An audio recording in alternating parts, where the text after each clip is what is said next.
Cuz back with another banger. Y'all already know, man, we lit. Listen, PSA, got a new YouTube page, Youtube-Podcast Show videos. I need y'all to tap in. I'm going to drop the link, and I need y'all to hit that link, man. Listen, thank y'all for subscribing to my YouTube channel. Now, listen, we lit. This is what's going on tonight, man. I need y'all to tune in into me right now. I need y'all to help me grow my other channel, man. I need y'all to go over to Youtube-Podcast Show videos and subscribe to that channel, man, because y'all know I'm lit every night at 8 o'clock. Thank y'all for showing me so much love, but tonight it's on and popping. Listen, make sure y'all subscribe, like, and drop a comment to this video that's about to jump off right now. So this video is right here is how to manage your mental health. Y'all know lately I've been on this mental health type thing, man, because I know, man, there's a lot going on, and we need to stay on top of this. Real talk. We got to stay on top of this. So guess what? Thank y'all for tapping into Yo'Cuz Podcast. I'm about to drop this video, and I just need y'all to pay attention to what's going on, man, because it's on tonight. Thank y'all for tapping in. Let's go.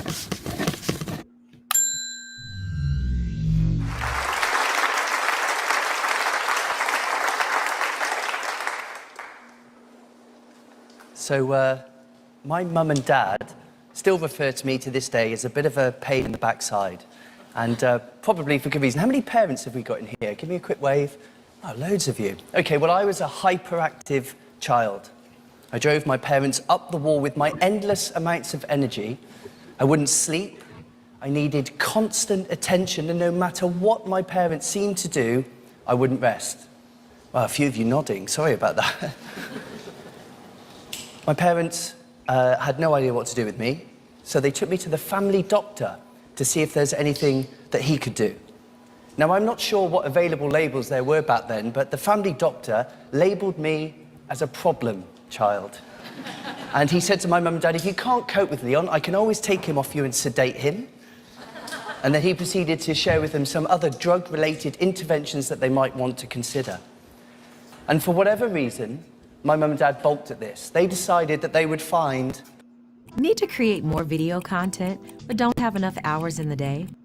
Make sure y'all tap in, man. Hit that like button. We lit. So they gave me away to other people to look after. Mum and dad's friends and family, but that didn't work because everyone got very busy. And they were left, my mum and dad were left with their problem child at the end of their tether.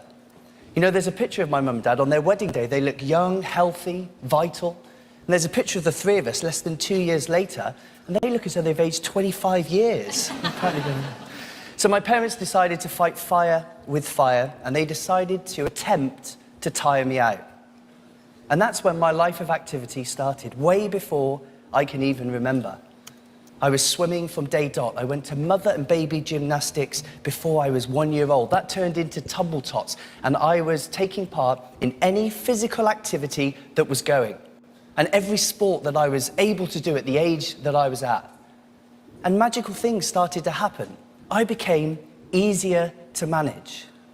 And I'm glad my parents went down the physical activity route, because my dreams of going to the Olympic Games started when I was 6 years old. I watched the Olympic Games on the TV in 1984, and I told my dad then that I wanted to go to the Olympic Games. I used to get the Guinness Book of World Records at Christmas, and I would write down in my best handwriting my time next to the world record holder to see how many minutes I needed to take off. And I'm glad my parents went down this route, because when I was 9, or just before I was 9, I started diving. And that was one of the many sports that I tried, but actually, within a short space of time, it was clear to me that diving was the sport for me. Ultimately, I followed my Olympic dreams in the sport of diving, competing at 3 Olympic Games and even winning an Olympic medal in 2004. And none of that would have been possible if my mum and dad hadn't chosen physical movement as my medicine. So it's widely known the negative effects of inactivity on someone's physical health and the associated risk of disease. But what's really concerning me is the link between inactivity and someone's mental health. And can I just check with you here today in London, just by a show of hands, how many of you know someone close to you who has suffered or is suffering with, in some way, their mental health? Just give me a quick indicator. Wow. Pretty much every hand went up. This is a huge issue today. You know, in a recent index of over 300 diseases, mental health problems were the largest cause of the overall disease burden worldwide. Here in the UK, a 2016 official survey showed that nearly 20% of those 16 and over are suffering with symptoms of either depression and/or anxiety. And there's a huge percentage of the population who don't necessarily have a diagnosable mental health problem, but who are suffering with their mental health. It seems that stress and overwhelm are so commonplace in today's society, and although stress in itself is not a mental health issue, it's often the starting point for many. Could you imagine? So basically what he's saying is mental health could come from anywhere. It ain't just got to come from you just taking a drug and you ain't never come back, or you just mad or angry or somebody or something like that. No, mental health could come from anywhere, y'all. Stress, people getting on your nerve, job, whatever. It doesn't matter, man. Make sure y'all hit that like button, man, because we lit tonight. What our world would be like if we had very few mental health issues. What would it be like if we could drastically reduce the number of people who are suffering? Well, I believe we can. I think there's something that we can do even more of, and it's simple. I'd like to argue that we spend too much time stuck in our heads and not enough time in our bodies. Thinking isn't necessarily the solution to our problems. Thinking is often the cause, especially when we get stuck in a pattern of overthinking. Overthinking leads to psychological stress. And according to the World Health Organization, stress is a global health epidemic. So what can we do? We can move more. We can physically move. Because, you know, physically moving changes absolutely everything. And when I say everything, I mean our experience of the world. And what else is there? Fascinating things happen biochemically in the brain when we move. The first thing that happens when we begin to move physically, the human nervous system recognizes this as a moment of stress. And in order, because it thinks you're about to fight or flee from an enemy. And in order to protect you, your brain releases a chemical, a protein called brain-derived neurotrophic factor. Fancy name, BDNF for short. BDNF repairs the brain, protects the brain, and it also plays a key role in creating new neurons, specifically in the hippocampus area of the brain. My work is easy because I use ClickUp. Here's how I keep... Listen, man, the man spitting all facts, man. Your brain... At least one that you may be more familiar with, endorphins. Brain, Endorphins are often attributed to the high that we feel after moving physically, but their role is to dumb down any discomfort that we might encounter from fighting or fleeing from that enemy. So essentially, it's the chemical mix of BDNF and endorphin which explain why things are often clearer and we feel more at ease after moving physically. But how does this show up in the real world? How do we experience this? Well, moving physically in the short term immediately changes our state. Thanks. Immediately changes our state.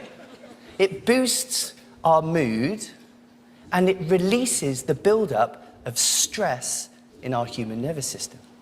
And over the long term, consistent physical movement changes the structure of our brain. It boosts self-esteem and decreases the biological reaction to psychological stress. Psychological stress is clearly the enemy to our mental health. And it's physical movement that is our best weapon to respond. This isn't new. Cicero, who was around over 2,000 years ago, arguably one of Rome's greatest orators, said this: "It is exercise alone that supports the spirits and keeps the mind in vigor." And he was right. And it seems more applicable now than ever. There's a whole body of research showing that movement is an effective intervention on more serious mental health issues. In 2013, there was a study into depression that showed that meditative movement, in this case it was yoga, qigong and tai chi, were effective in reducing symptoms of depression in all participants in that particular study. A few years later, a separate study showed that regular yoga practice as an intervention, and it must be regular, was effective in reducing the symptom severity of post-traumatic stress disorder, PTSD, even in some cases, so much so that PTSD diagnosis was no longer valid. A different type of movement intervention was used to combat anxiety disorders. It was shown that aerobic exercise actually was a fantastic intervention into those who are suffering. Those with anxiety, when they experience a physiological change that they are fearful of, for example, an increased heart rate, when it's through aerobic exercise, it helped make the fight-flight response, their stress system, less reactive, and therefore building a resilience and a tolerance to such symptoms, resulting in infrequent, less frequent, and less intense anxiety episodes.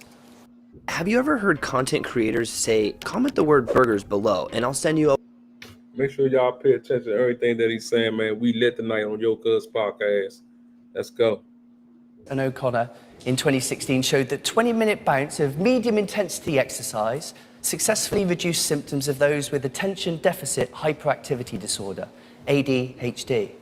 And that's certainly reflective of how movement was used as an intervention when I was younger. So what would happen if we reclaimed our mental health by moving more? Well, there's two actions that you can all take. The first one is when you find yourself in a context where you're stressed, whatever that is. Maybe you're hunched over the laptop. Maybe it's a completely different context. When you're stressed, you're poisoning your body. There's chemical changes taking place. Cortisol is going through the roof. Adrenaline's going through the roof. And if you don't change that, then you're poisoning your body. The thing that you do is get up and go for a walk, if that is available to you. If you're physically not capable of that, even just changing your posture and the rhythm of your breath is enough to change the chemicals in the brain and move you from stress more towards wellness. The most important thing here is we disrupt this constant pattern. We disrupt the buildup of stress, and do this as often as you can. And the second long-term solution is a challenge. I challenge you to find your movement, your physical movement, sport, activity. It doesn't matter what it is, but there's something very important at play here. And I learnt this the hard way. So clearly, diving was my movement. And you'd think that someone like me who used to train for 7 hours a day, 6 days a week, would be one of the most mentally well people around because of all of that movement.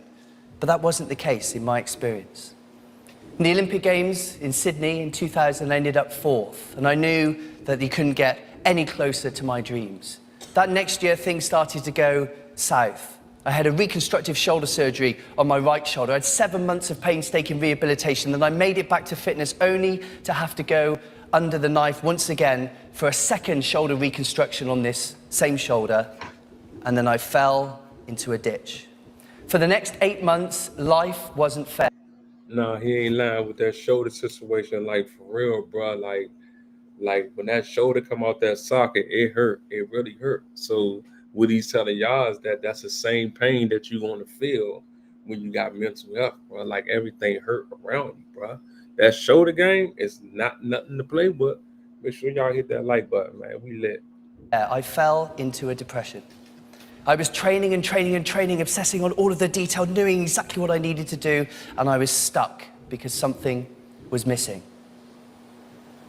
I hit rock bottom. I'm stood on a poolside, away from the crowds, with tears rolling down my face, my shoulders are hunched, and I've given up, because I've tried everything. And it's often the way there's a point where it turns around. And it was my mentor that came up to me at that time, and he gently put his hand on my shoulder, and he asked me a question. He said, Leon, remind me, why do you do this sport? Because I enjoy it. He said, well, why haven't I seen you smile for the past 8 months?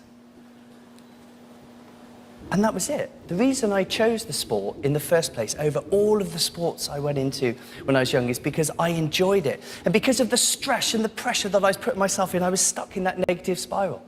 I made one change when I went back to training the very next day.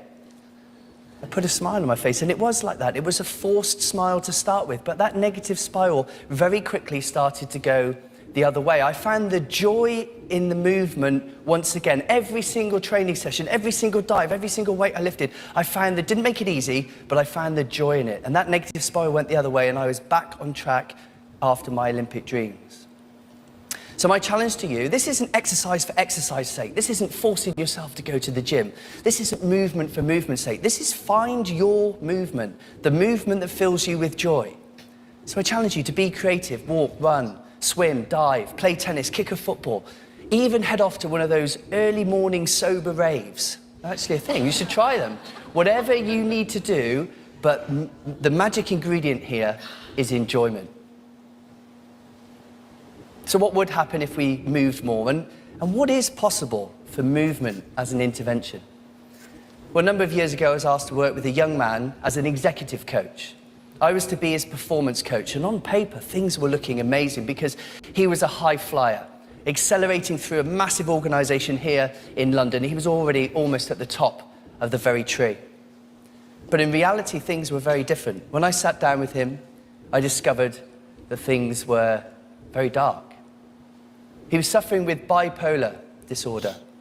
He was under the care of a psychiatrist, and over the past 5 or 6 years, the symptom severity of his bipolar disorder had slowly been increasing, and therefore the medication he was on subsequently was being upped and upped and upped, and he found himself to a point where it was tearing him, his young family apart, and he was right on the edge.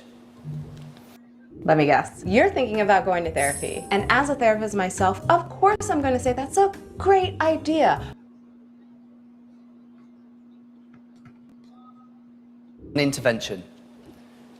I asked him what he loved to do movement-wise. He proceeded to tell me a story how he used to love to run when he was younger. So he built a series of behaviors and habits around running.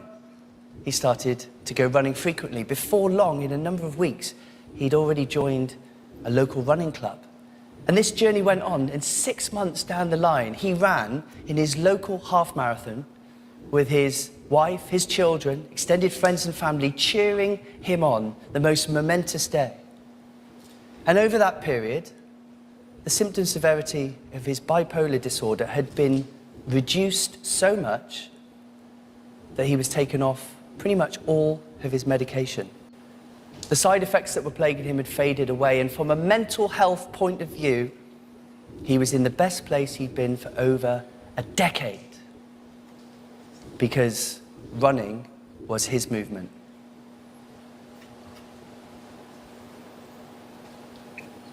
So there's a beautiful quote that I'm going to leave you with from Thomas Jefferson, who said this: "Exercise and application produce order to our affairs, health of body, cheerfulness of mind, and those make us precious to our friends." So in this world of stress, overwhelm, and overthinking, we need to get out of our heads and back into our bodies. We need to physically move more, because if we don't, the children of this world will continue to model our behaviors of stress and inactivity, and this mental health unwellness will continue to rise. So here today, let's start a movement for movement. I challenge you to reclaim your mental health by finding your movement, the movement that fills you with joy, and do it as often as you can. Thank you.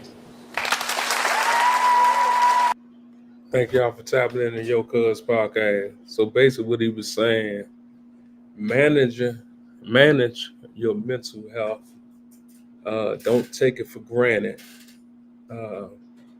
It's a lot, bruh. Like, mental health can go on and on and on and on, bruh. Like, you just gotta sit back, man, watch videos and learn from this type of stuff, man. Like, because if you don't know, you just don't know. You know what I'm saying? Then you don't want to be no surprise. You feel what I'm saying? But I got another banger for y'all.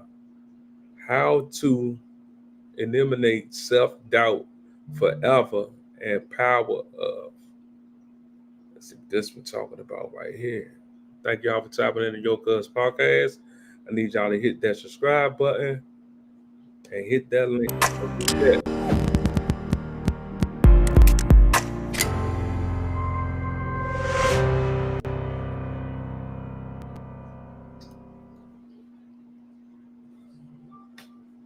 Thank you. Why is it that intelligent people procrastinate? Why is it that people that are so self-motivated often self-sabotage? And why is it that no matter how many new business opportunities we get or new skills we try to learn, many of us just are simply finding different ways of earning the same amount of money or achieving the same kind of level of success, as if there was kind of a glass ceiling above our head that we were trying to break through but didn't know how? Now, one thing we do know is it's not down to lack of resources or opportunity. We live in a time in history where there are more resources and opportunity than ever before. In fact, there's many people that have access to resources and opportunity that really never get the bat off the shoulder and take a swing at life. And the results are mediocre or disappointing. And then there's other people, those who have access to virtually no resources or no opportunity, and against all of the odds went out and created magic for the rest of us to go, wow, and stand in awe of. People like Colonel Sanders, who retired broke at 65 before starting KFC. Obviously Oprah, people like Helen Keller, or even Albert Einstein, who dropped out of school at 15 and then failed the entrance exam for the Zurich Polytechnic. No. You see, if you want a masterclass in taking away the excuse that resources and opportunity are the reason why you're not successful, go study any of the lives of the people on screen. But you see, as human beings, our nervous system is hardwired for comfort, whereas the essence of what makes us, some would say our soul, is hardwired for growth. And it's managing that dynamic tension between how good a comfort zone feels and the innate calling of our potential that lies outside of that causes the frustration for most people and keeps them on that hamster wheel of mediocrity. So how do we unravel that? Well, let's look at the human brain. See, what separates us from almost all of the animal kingdom, the crowning achievement of human biology, is the front part of the brain, what's known as the neocortex or the frontal lobe. And that neocortex operates at a brain wavelength of alpha or beta. And one of the challenges is that doesn't get turned on until we're about 7 years old. See, kids operate in delta and theta, which is why babies sleep so much, and why kids live in that magical fantasy world where they're operating at theta with no critical thinking. Now, it also means children are very impressionable, and why Aristotle is widely quoted as saying that give me the child for 7 years and I'll give you the man. But what happens when we drill down on that? Why is that important to why we procrastinate or self-sabotage? Well, I'll give you an example. Let's say it's Dad's turn to take little... Make sure y'all pay attention to what he's saying, man. What he's saying is how to alleviate scaredness. People be so scared to jump out there and do something because they don't want to crash, because they don't want, because they don't want to take the loss. But when you're trying to grow in any type of situation, you're going to have to take a loss, man. Make sure y'all subscribe to this channel, hit the like button, drop a comment, man. For real, self-doubt. Stop doubting yourself. We lit. Johnny shopping and the kids.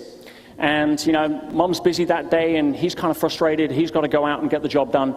And, one thing you need to know about Dad, he's got his own stuff to deal with right now.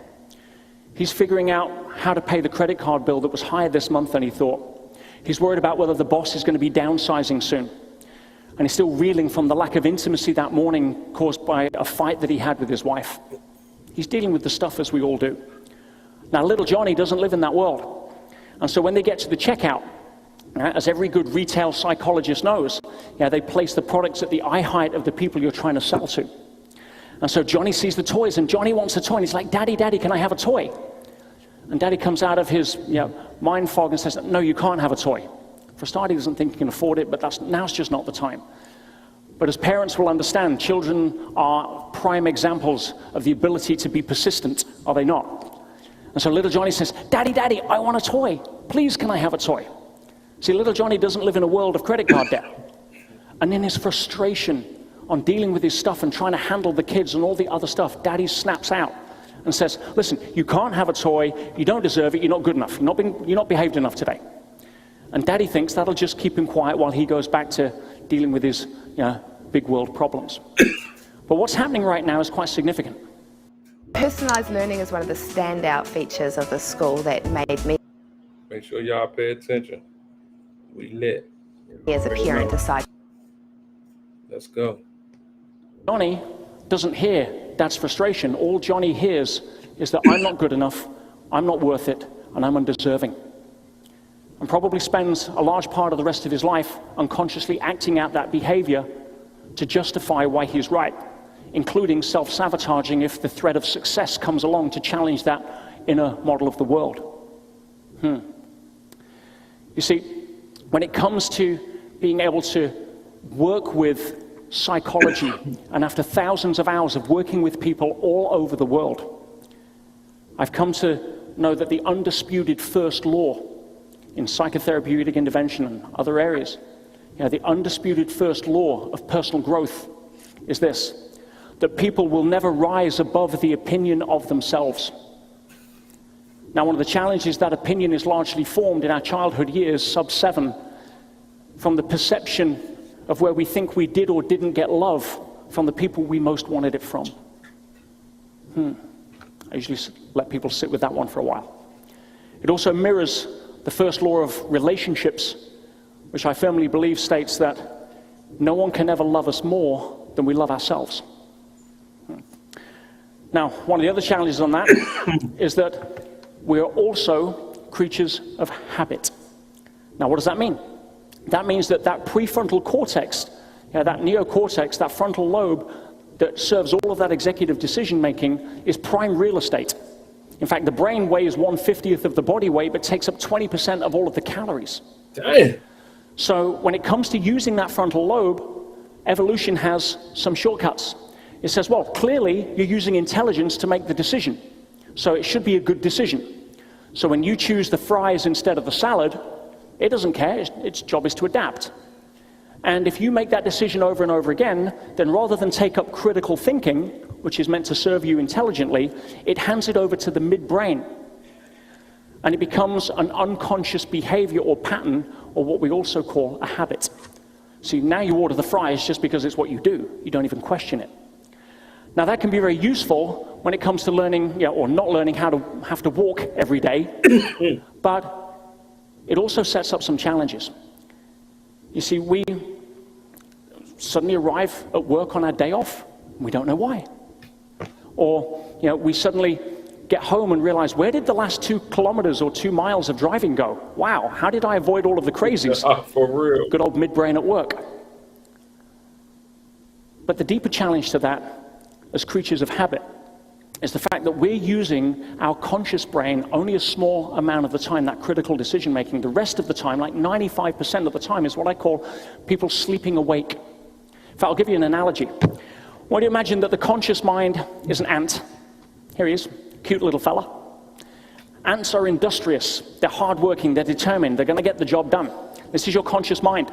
In fact, this particular ant went to a personal development seminar last week. He set his goals, and he's marching north confidently in the direction of his achievements. The problem is, he's marching over the back of an elephant that's heading south.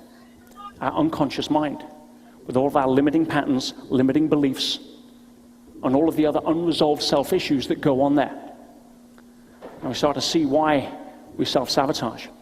See, how do you get that elephant moving in the right direction? Let me give you another example, another analogy. The mind is like a compass needle. In fact, it can only point in one direction at a time. But when we're operating from our ants, that 5% of the time where we're conscious and using free will, we can grab that compass needle and we can point it anywhere. That's what free will allows us to do. If we're feeling down, we can go choose to watch a comedy or call a friend who can cheer us up. If we're feeling low on energy, we can go put the kettle on and make ourselves a coffee or a drink. But 95% of the time, we're not doing that. And as soon as we let our hand off of that compass needle consciously, it will always drift back to its default magnetic north, which unfortunately for most people is more negative than positive. See? And that leads us to our third challenge. And that is something you may want to really tattoo on the inside of your eyelids. And that is that environment trumps will. What do I mean by that? I mean that our intention will always be beaten by our environment over time. For example, let's say that you're a music fan, but you don't like jazz. That's for the other people. You're kind of a country and western kind of guy or girl. And you listen to country and western in the car going to work, but your car's broken down this week, so your good neighbor around the corner that works at the same place has offered to give you a lift. So you're going to share the 45-minute drive to work and back for the next 5 days. But they listen to jazz. 3 reasons factor meals are greater than protein shakes. So basically what he's saying is you ain't got to keep asking people for anything. You could do it yourself. I like that. Tap in. What you think consciously. Within 3 days, I know what's going to happen. Within 3 days in the car, you're tapping your feet to the beat. Within 5 days, you're humming it in the shower. You see, we don't get to choose whether or not we get programmed. We're programmable by design. We can only choose how we want to be programmed. Another way of saying that is you can have all of the intention to be as warm and hot as you like. You can raise your body temperature. You can put on some big clothes. But if you choose to live in a freezer, the environment's going to win over time. In other words, you can read all of the positive affirmations. You can stand in front of the mirror and say that you believe in yourself. But if you live with somebody who is constantly pulling you down, somebody who is reminding you of why you're not good enough and why it won't work, at some point you're going to start to believe it. It's the law of conformity. If you hang out with 9 recreational drug users, I've got news for you, you're most likely going to become the 10th. If you hang out with 9 positive people that look at life through the lens of how we can, not why we can't, that hold up a mirror for each other's greatness, to be midwives to each other's dreams instead of stealing them, you're likely going to become the 10th, or you'll leave the environment. It's the 95% law, the law of conformity. So how do we change that? So basically what he's saying, if you hang with broke people, you're going to be broke. If you hang with people that's getting money, you're going to get money with them. Make sure y'all pay attention to what the man said.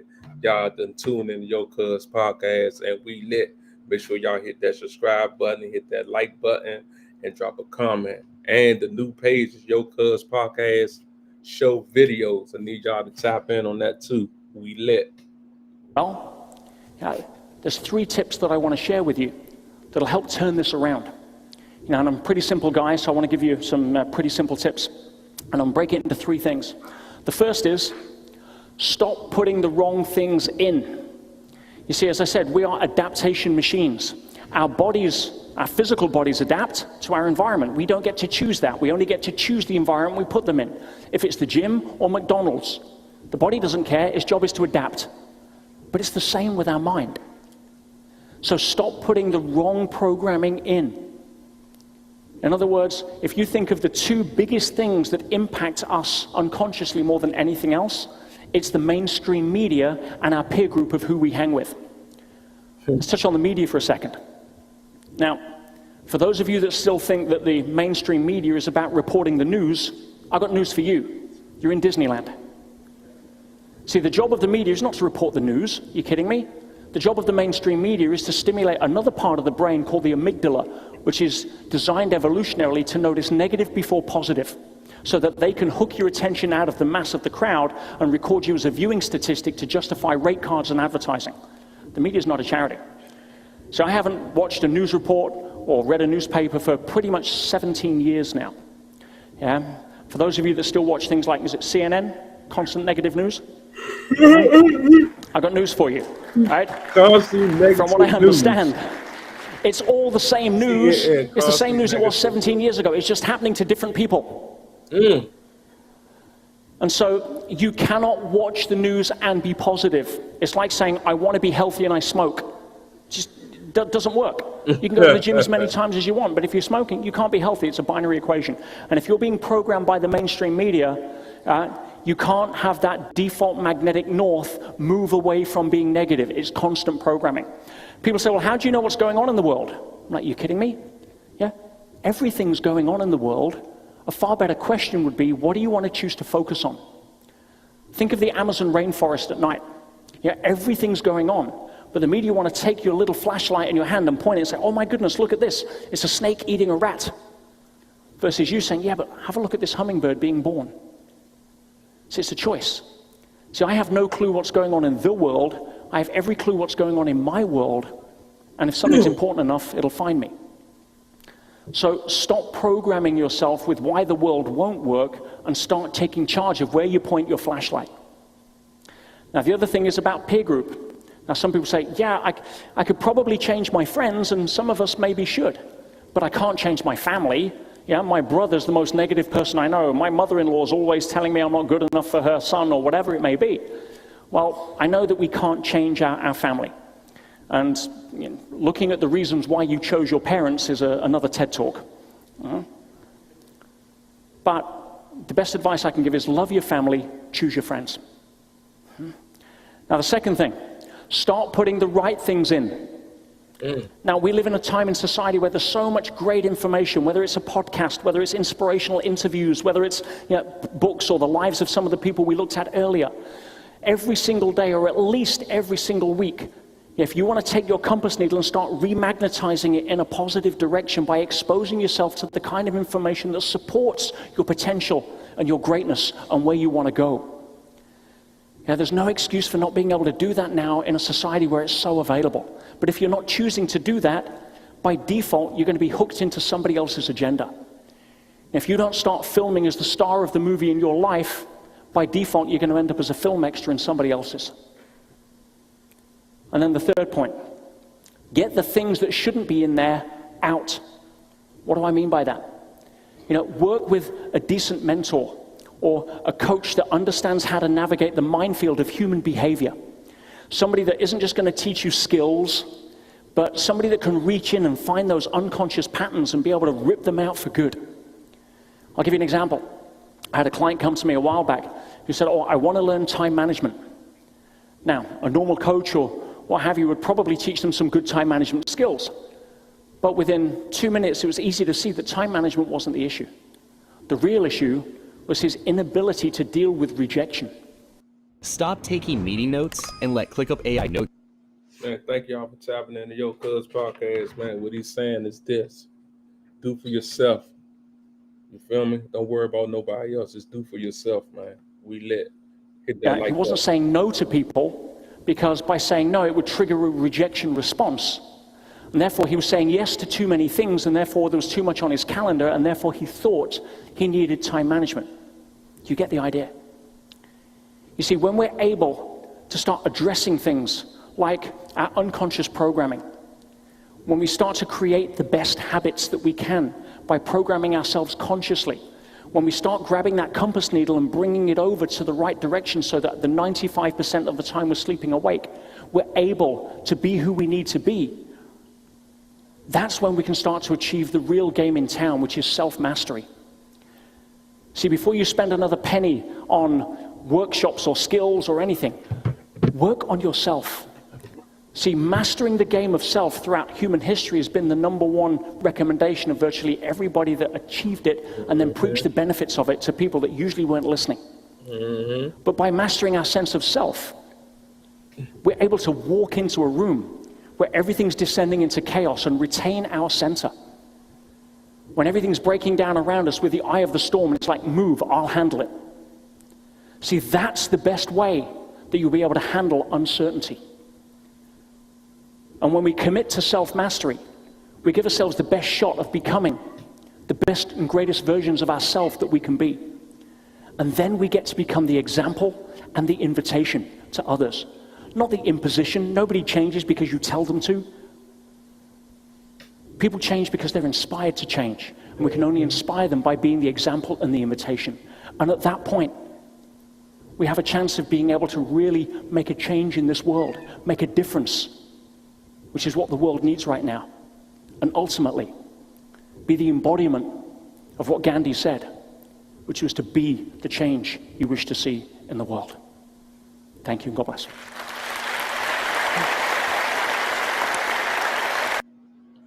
Thank y'all for tapping in the Yocuz podcast. Y'all know what it is, man. Hit that like button, drop a comment, and hit that subscribe button, man. Listen, got the new Yocuz podcast video page is up. I'm going to post the link at the bottom of the video, and I need y'all to go hit that link and subscribe to that channel. Run me up, run me up, run me up. Y'all know what it is. I'll catch y'all in a minute. Gone.